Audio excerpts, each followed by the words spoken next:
So I was cut to the chase, and I want to get to the Clippers here. Um, I think if you're an NBA team, now college is different. Like, let's just say we're big fans of the New Mexico Lobos. If they're playing Duke, they lose by 51. That's just a talent disparity. It's a disappointment, but it, the outrage is not really there just because of the wide gap between Duke and the Lobos, just due to recruiting and other things, right? When we get to the NBA, there's a level playing field of professionals, I would think. Um, I would assume that. So my issue with the Clippers is that this is supposed to be a championship contender once again this season. And I know Kawhi was hurt.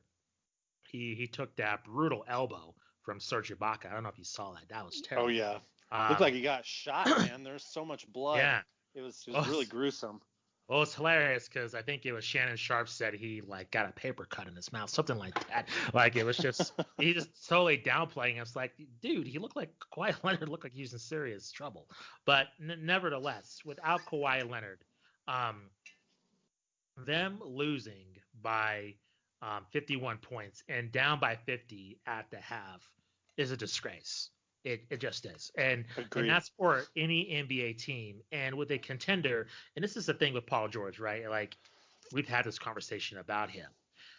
As a leader, and you're supposed to be a star player, when Kawhi gets hurt, Paul George assumes that leadership responsibility. And I realize, like he said, he was discussing the post-game press conference. You have, the Christmas Day hangover. Totally understand that. And to lose by 20 to 30 points, I think it's understandable. And honestly, I think Kendrick Perkins made the same point, and I agree with him. If they were to lose by 20, 30 points, whatever, right? But to lose by 50 means you don't care. It literally means that you don't give a crap about that game. And for a team that's supposed to be a championship contender, I blame coaching and I blame Paul George. And I think the lack of just anger and just, I don't know, more disappointment is the primary assault reason on your own pride. It is. And not only that, there's a reason why I can see them easily getting upset in the playoffs again by an inferior team. It would not surprise me. And this is the reason why. And their only saving grace is Kawhi Leonard. If somehow Kawhi gets hurt, they're finished. And this proved that. So I would say in terms of a disappointment, I would have to say the Los Angeles Clippers. That was just a disgrace to see that, quite honestly. 100% agree. And, you and I talked about a lot at the end of the Clippers run in the second round of the playoffs last year when Denver made that amazing comeback down 3-1, how there's clearly a lot of dysfunction left on this team. I criticized the move of them hiring Tyronn Lue as head coach. Not that I don't like Coach Lue. I think he's a good coach, but he was basically associate head coach under Doc Rivers. So Doc Rivers really was just kind of the scapegoat, and then they kept almost the same coaching staff. So to me, there's clearly still dysfunction on this team.